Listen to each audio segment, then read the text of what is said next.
இந்த பூ எதுக்குன்னா வந்து எங்கள் ஊரில் வந்து திருவிழாங்க, மாரியம்மன் கோவிலில் திருவிழா. அப்போ திருவிழான்னும் போது அந்த குடம் அலங்காரம் செய்வாங்க. குடம் அலங்காரம் செய்து ஊர் சுற்றி கொண்டு வருவாங்க. அதுக்காக அந்த பொருள்லாம் நாங்கள் வாங்கி தருவோம். எங்கள் வீட்டு சார்பாக நாங்கள் வந்து வாங்கி தருவோம். அதுக்கான பூவெல்லாம், அதுக்கான பூ என்னென்ன பூ வேணுமோ அந்த பூவெல்லாம் அவங்க சொல்லிட்டாங்கன்னா அதை எல்லாமே வாங்கி நாங்கள் கட்டி கொடுத்துருவோம். என்னென்ன பூனா சாமந்தி, கஸ்தூரி, தவனம், மறிக்கொழுந்து, முல்லை, கனகாம்பரம் இது எல்லாமே கட்டி முடிக்கிறதுக்குள்ளே 11:15 நைட் 11:15 ஆகிடுது. அது முடிச்சுட்டு எல்லாத்தையும் எடுத்து எல்லாம் அரேஞ்ச் பண்ணி ஃப்ரிட்ஜில் வச்சுட்டு காலையில் ஏஞ்சி நம்ம வீட்டு வாசலில் கோலத்தை போட்டுட்டு அந்த வரிசைத்தட்டு வைக்கணும் இல்லைங்களா, அதெல்லாம் தேடி எடுத்து வச்சு அந்த தட்டில் எல்லாத்தையும் எடுத்து அரேஞ்ச் பண்ணிட்டேன்.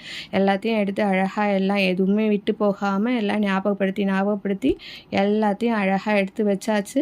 எடுத்து வச்சு ஒரு வீடியோவும் எடுத்துக்கிட்டு அதுக்கப்புறமா அந்த கோவில் கொடுத்து விட்டுட்டேன். அங்கே கோவில் கொடுத்து விட்ட உடனே அவங்க எடுத்துன்னு போய் அந்த கோவிலில் அவங்க வந்து குடம் அலங்காரத்தை ஸ்டார்ட் பண்ணிட்டாங்க. எல்லா பூவுமே நம்ம கொடுத்த பூ எல்லாமே அழகாக அந்த குடத்துக்கு அழகாக கட்டி விட்டு அதில் அம்மனோட முகத்தை வச்சு அழகாக அந்த கிளிலாம் வச்சு அழகாக பண்ணிட்டாங்க. பார்க்கும் போதே ரொம்ப அழகாக இருந்தது.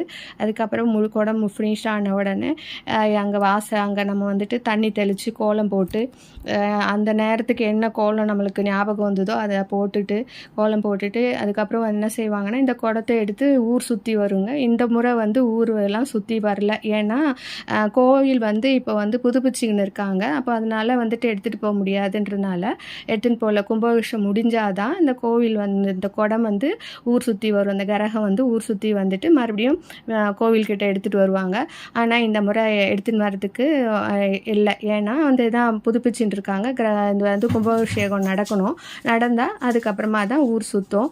அது எடுத்து தலையில் வச்சு அதனால் வந்து என்ன செய்தாங்கன்னா கோவில் வளாகத்தை மட்டும் சுற்றி வந்து அம்மன் கிட்ட எடுத்து வந்து வச்சுட்டாங்க. அம்மன் வந்து அத்தி மரத்தில் செய்து வச்சுருப்பாங்க. அது ஒரு கொட்டகை, அது வந்துட்டு அதுக்கு ஒரு தனியான கொட்டகை போட்டு வச்சுருந்தாங்க. அந்த இடத்துல எடுத்து போய் அம்மனின் பக்கத்தில் வச்சுட்டு வந்தாச்சு.